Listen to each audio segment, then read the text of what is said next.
అందరికీ శుభోదయం అండి. శ్రావణ శుక్రవారం రోజు మేము పూజ ఎర్లీ మార్నింగ్ 5 o'clockకే లేచి ముందుగా వంటగది క్లీన్ చేసుకొని స్టవ్ మీద అమ్మవారికి నైవేద్యాలు తయారు చేసుకున్నామండి. ఎందుకంటే మనకి ముందే అమ్మవారికి ప్రసాదాలు రెడీ చేసి పెట్టుకుంటే కూర్చొని మనం శాంతిగా పూజ చేసుకోవచ్చు అమ్మవారికి. అలా అని ముందే ఫస్ట్ ప్రసాదాలు చేసుకొని అమ్మవారిని రెడీ చేసుకున్నాము. ఆ తర్వాత పీటను అలంకరించుకొని పీట మీద ముగ్గు వేసి అమ్మవారి కలశాన్ని ప్రతిష్టాపన కోసం పసుపు కుంకుమలతో దాన్ని అలంకరించాము. ఆ తర్వాత కలశాన్ని కూడా మనం మంచిగా పువ్వులతోటి అలంకరించుకోవాలి. అలాగే పసుపు కొమ్ముతోటి అమ్మవారి కలశాన్ని కట్టుకోవాలి. అందులో కలశంలో మంచి నీళ్ళు, పసుపు, కుంకుమ, ఇంకా నాణెం పువ్వు వేసి కలశాన్ని అలంకరించుకోవాలి. కలశం మీద పెట్టే కొబ్బరికాయ కూడా మనం ముందే పసుపు రాసుకొని అమ్మవారికి బొట్టులాగా తిలకం దిద్దుకొని కలశాన్ని అలంకరించుకోవాలి. దాని మీద మనం తీసుకొచ్చుకున్న బ్లౌజ్ పీస్ కూడా పెట్టి అమ్మవారికి నగలు కానీ లేదా పూలతోటి మనం కలశాన్ని అలంకరించుకోవాలండి. ఇంకా అమ్మవారి పక్కన కూడా కొంచెం మంచిగా ఉంటుందని కొంచెం నేను డెకరేషన్ చేశానండి. ఈ పూలతోటి పక్కన అలంకరించాను, కొంచెం బాగుంటుందని.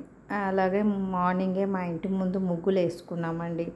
శుక్రవారం పూట అమ్మవారిని ఆహ్వానించడానికి తోరణాలు, మామిడి ఆకులు కట్టాము. ఇంట్లోకి అమ్మవారు రావడానికి చాలా చక్కటి ముగ్గులు వేసుకున్నాము. ఇలా ఇల్లును చూసి శుభ్రంగా ఉంటేనే అమ్మవారు మన ఇంట్లోకి వస్తుందండి. తోరణాలు కట్టుకున్నాము. ఆ తర్వాత అమ్మవారికి కూడా అంత అలంకరణ చేసుకొని అన్నీ రెడీగా పెట్టుకున్నాము.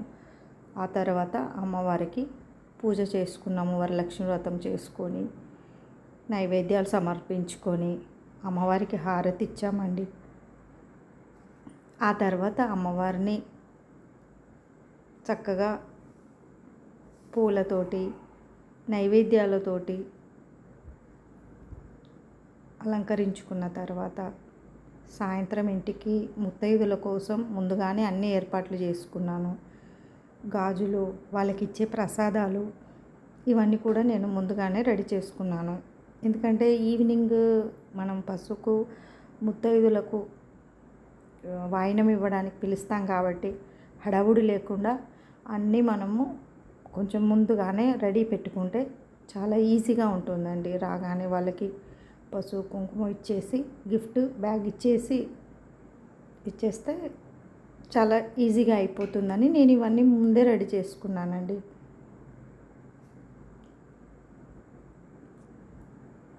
ఎందుకంటే ఈవినింగ్ మా ఇంటికి చాలామంది ఫ్రెండ్స్ని నేను ఆహ్వానించానండి. తులసి కోట దగ్గర కూడా నేను దీపం పెట్టుకొని అమ్మవారిని పూజ చేసుకున్నాను. ఆ తర్వాత సాయంత్రం కూడా అమ్మవారికి దీపాలు వెలిగించి మళ్ళీ కర్పూర హారతి ఇచ్చి అమ్మవారికి మంగళహారతి పాడాము. ఇలాగా మా ఇంట్లో వరలక్ష్మి వ్రతాన్ని నేను ప్రతి ఏటా జరుపుకుంటానండి. ఏదో నాకు తోచినంత అమ్మవారి కోసం.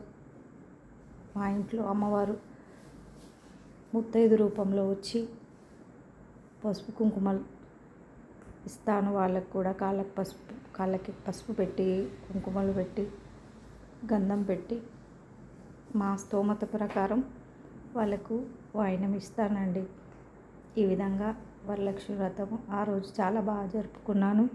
మా ఫ్రెండ్స్ వాళ్ళ ఇళ్ళలో కూడా వరలక్ష్మి వ్రతాన్ని చాలా బాగా జరిపారండి. వాళ్ళ ఇళ్ళలో కూడా నేను పసుపు కుంకుమ కోసం వెళ్ళాను. వాళ్ళ ఇళ్ళలో కూడా అమ్మవారిని చాలా చక్కగా అలంకరించారు. చాలా బాగా పూజ చేసుకున్నారు వాళ్ళు కూడా. ఒక్కొక్కరి ఇళ్ళలో అమ్మవారు ఒక్కో విధంగా చాలా మంచిగా ముస్తాబయ్యారు. చక్కటి పూలతోటి, చక్కటి నైవేద్యాలతోటి అమ్మవారు చాలా చక్కగా చూడడానికి చాలా ముచ్చటగా మంచిగా అందంగా కనపడుతున్నారు. ఈ విధంగా మా వరలక్ష్మి వ్రతాన్ని మేము